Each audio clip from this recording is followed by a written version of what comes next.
আপনার ইচ্ছে চ্যানেলে আপনাকে স্বাগত। এই চ্যানেলের প্রথম নিবেদন গীতার শ্লোকগুলিকে যথাযথ উচ্চারণ করার চেষ্টা করা। এর জন্য ব্যাকরণের কিছু সাহায্য আমাদের নিতে হবে, যেমন অবগ্রহ, বিসর্গ, জিহ্বামূলীয়, উপধ্মানীয়, অনুস্বার এবং সন্ধি। ব্যাকরণের এই বিষয়গুলো শ্লোকের শব্দগুলোকে উচ্চারণ করতে ও শব্দগুলোর অর্থ বুঝতে সাহায্য করবে। ব্যাকরণের এই বিষয়গুলো আমাদের যতটুকু প্রয়োজন ঠিক ততটুকুই নেব, এর জন্য ভয়ের কোনো কারণ নেই। শুরু করা যাক। ওং নমঃ শিবায়। ওং পরমাত্মনে নমঃ। ব্যাকরণে গীতার শ্লোক উচ্চারণ। পর্ব 1। প্রথম শব্দ প্রথমোধ্যায়ঃ। এই শব্দটাতে অর্ধমাত্রাযুক্ত একটা হ দেখতে পাচ্ছি। এটা হ নয়, এটা একটা চিহ্ন, অবগ্রহের চিহ্ন। অবগ্রহের সম্বন্ধে একটু জেনে নেওয়া যাক। শব্দের মাঝে অবগ্রহের চিহ্ন থাকলে উচ্চারণ কেমন হবে সেটাও জেনে নেওয়া যাক। কেন এই চিহ্নটা দেওয়া হলো? দুটি শব্দ প্রথমঃ অধ্যায়ঃ, এদের মধ্যে সন্ধি করে দেখা যাক। প্রথমঃ যুক্ত অধ্যায়ঃ। এই যে প্রথমঃ, প্রথম, এই ময়ের সঙ্গে অস্বর যুক্ত আছে, তাহলে অ, তারপর আছে বিসর্গ, তারপর অধ্যায়ের অ, এদের মধ্যে সন্ধি হবে। অ যুক্ত বিসর্গ যুক্ত অ, অ যুক্ত বিসর্গ সমান সমান ও, ও কার। এই ও কার ময়ের সঙ্গে যুক্ত হবে। সুতরাং প্রথমঃ এটা হয়ে গেল প্রথম, কিন্তু আরও একটা অ রয়ে গেল। এই অ লুপ্ত অবস্থায় থাকবে, এটা বোঝাবার জন্য অবগ্রহের চিহ্ন বসানো হয়। তাহলে সন্ধিটি হল অ যুক্ত বিসর্গ যুক্ত অ সমান সমান ও কার যুক্ত অবগ্রহ। এটা উত্তর সন্ধি, এটা বিসর্গ সন্ধির অন্তর্গত। তাহলে প্রথমঃ যুক্ত অধ্যায় হল প্রথমোধ্যায়ঃ। ময়ের সঙ্গে ওকার যুক্ত হলো আর অবগ্রহের চিহ্ন বসল। উচ্চারণের ক্ষেত্রে মো এর উচ্চারণ দীর্ঘ হবে। মো উচ্চারণ করতে যতটা সময় লাগে তার চেয়ে কিছুটা বেশি সময় নিয়ে উচ্চারণ করতে হবে। উচ্চারণটি হবে প্রথমোধ্যায়ঃ, প্রথমোধ্যায়ঃ, প্রথমোধ্যায়ঃ, যার অর্থ প্রথম অধ্যায়। শব্দের শেষে বিসর্গ আছে। সাধারণত বিসর্গের উচ্চারণ হয়ের মতো হয়। বোঝার সুবিধার জন্য বন্ধনীতে হ লিখে দেওয়া হলো। বিসর্গের অন্যরকম উচ্চারণও আছে, সেরকম শব্দ আসলে জেনে নেব। সংস্কৃত শ্লোক বাংলা হরফে লেখার সময় অবগ্রহের চিহ্ন হয় অর্ধমাত্রাযুক্ত হ। সংস্কৃত হরফে লেখার সময় অবগ্রহের চিহ্ন ইংরেজি বড় অক্ষর এসের মতন হয়। এর পরের শব্দটি হল অর্জুন বিষাদ যোগঃ। বাংলায় উচ্চারণ করার সময় আমরা অর্জুনকে অর্জুন বলে থাকি, কিন্তু তা হবে না, অর্জুন বলতে হবে। আবার আমরা কখনো কখনো অর্জুনকে অর্জুন, বিষাদকে বিষাদ, যোগকে যোগ বলে ফেলি, কিন্তু তা হবে না। এই যে দন্তন্য দ গ, এদের প্রত্যেকের সঙ্গে অস্বর যুক্ত আছে, ও স্বর যুক্ত নেই। তাই অর্জুন বিষাদ যোগ বলতে হবে। অর্জুন বিষাদ যোগ হবে না। অর্জুন বিষাদ যোগ শব্দটির শেষে বিসর্গ আছে। এখানে বিসর্গের উচ্চারণ হয়ের মতো হবে, পাশে বন্ধনীতে লিখে দেওয়া হলো। শ্লোক 1। ধৃতরাষ্ট্র উবাচ ধর্মক্ষেত্রে কুরুক্ষেত্রে সমবেতা যুযুৎসবঃ মামকাঃ পাণ্ডবাশ্চৈব কিম কুর্বত সঞ্জয়। যদি আমরা একটু শুদ্ধ উচ্চারণ করে পড়ার চেষ্টা করি তাহলে আমরা এইভাবে পড়ব। ধৃতরাষ্ট্র উবাচ ধর্মক্ষেত্রে কুরুক্ষেত্রে সমবেতা যুযুৎসবঃ মামকাঃ পাণ্ডবাশ্চৈব কিম কুর্বত সঞ্জয়। এইভাবে আমরা উচ্চারণ করলাম কেন? শব্দগুলোর উচ্চারণ অনেকটা পাল্টে গেল। কেন আমরা এরকম উচ্চারণ করলাম তা আমরা দেখে নিই। শব্দ পরিচিতি ও শব্দার্থ। এখানে আমরা শ্লোকে যে শব্দগুলো আছে সেই শব্দগুলোর সঙ্গে পরিচয় হব এবং অর্থ জানব। প্রথম শব্দ ধৃতরাষ্ট্র উবাচ। ধৃতরাষ্ট্র বললেন, উবাচ অর্থাৎ বললেন। তারপরের শব্দটি হলো ধর্মক্ষেত্রে। আমরা বলবো ধর্মক্ষেত্রে। আমরা বাংলায় ক্ষীয়কে ক্ষয়ের মতো উচ্চারণ করে থাকি, কিন্তু সংস্কৃতে তা হবে না, কারণ ক্ষীয় একটা যুক্ত বর্ণ। ক্ষীয় ইকুয়াল টু হলন্তক যুক্ত মূর্ধন্যস্ব। যেখানে ক্ষীয় থাকবে সেখানে হলন্তক ও মূর্ধন্যস্ব উচ্চারণ করতে হবে। তাই ধর্মক্ষেত্রে এটা হলো ধর্মক্ষেত্রে।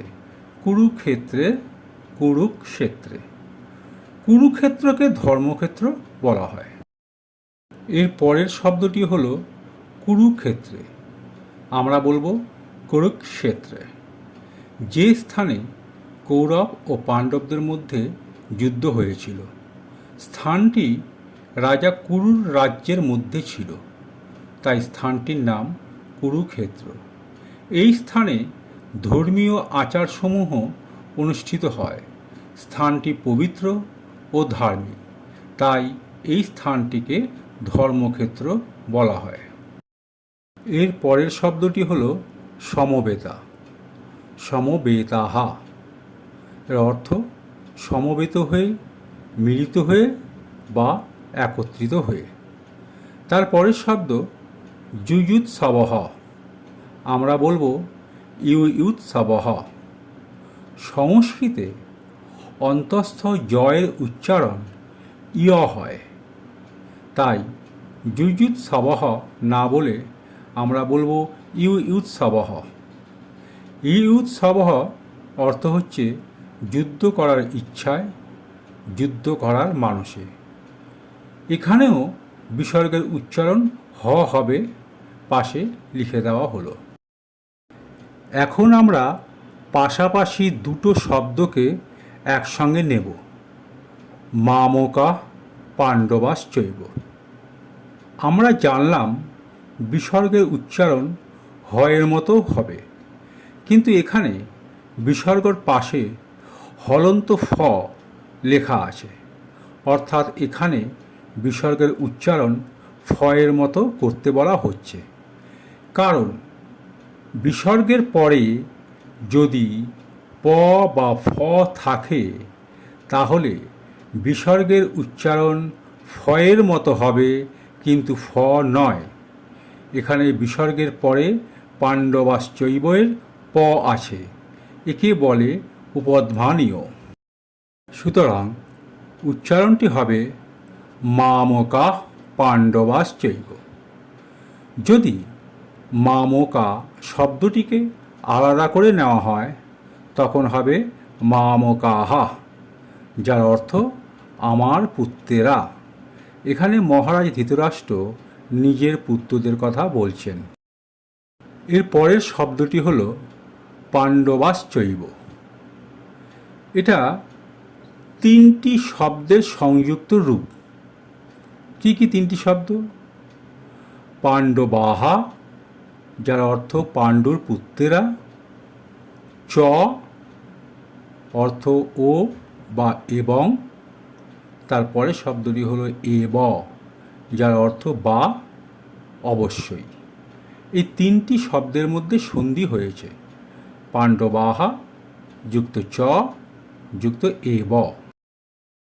প্রথমে আমরা পাণ্ডবাহা যুক্ত চ সন্ধি করে নিই, অর্থাৎ বিসর্গ যুক্ত চ সমান সমান চ। কারণটা কি?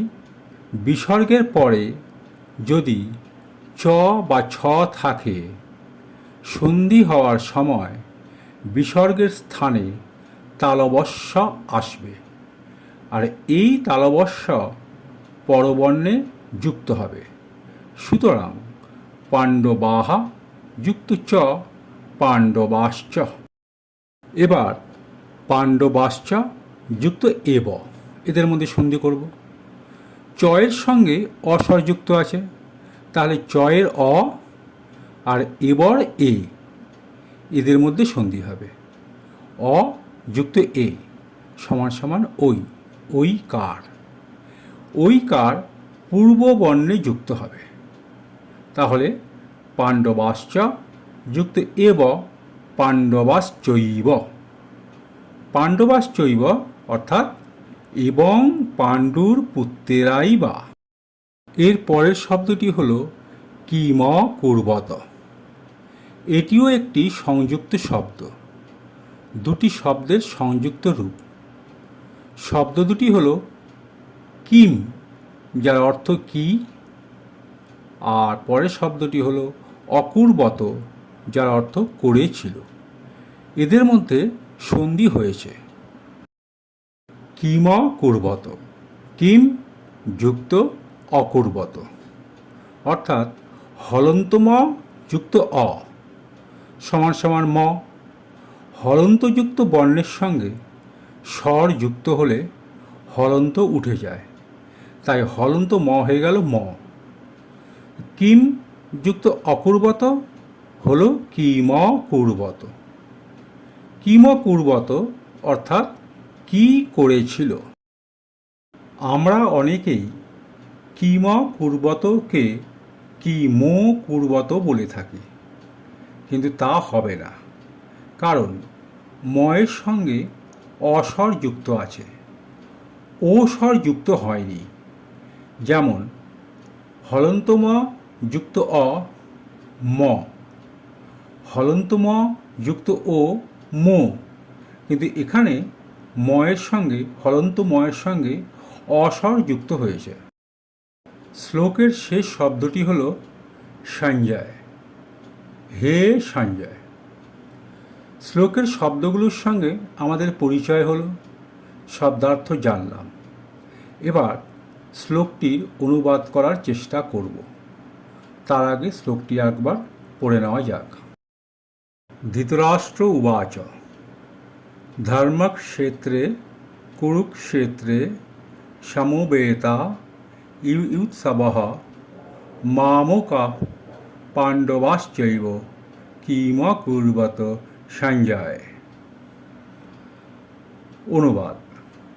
ধৃতরাষ্ট্র বললেন, হে সঞ্জয়, ধর্মক্ষেত্র কুরুক্ষেত্রে যুদ্ধ করার ইচ্ছায় সমবেত হয়ে আমার পুত্রেরা এবং পাণ্ডুর পুত্রেরাই বা কি করল। সঞ্জয়ের সংক্ষিপ্ত পরিচয়। সঞ্জয় ছিলেন মহারাজ ধৃতরাষ্ট্রের মন্ত্রী এবং মহর্ষি ব্যাসদেবের শিষ্য। ব্যাসদেবের আশীর্বাদে তিনি দিব্যদৃষ্টি লাভ করেন। এই দিব্যদৃষ্টির প্রভাবে তিনি মহারাজ ধৃতরাষ্ট্রের সামনে বসে যুদ্ধক্ষেত্রের সমস্ত বিবরণ দিয়েছিলেন।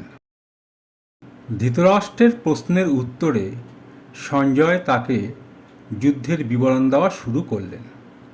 তা আমরা পরবর্তী শ্লোকগুলো থেকে জানতে থাকব। মাননীয় দর্শকবৃন্দ, আমি নিজের চেষ্টায় যেটুকু শিখতে পেরেছি, যেটুকু বুঝতে পেরেছি, সেইটুকুই আপনাদের সঙ্গে শেয়ার করলাম। যদি আপনাদের উপকারে আসে এবং ভালো লাগে তাহলে অবশ্যই পাশে থাকবেন। নমস্কার।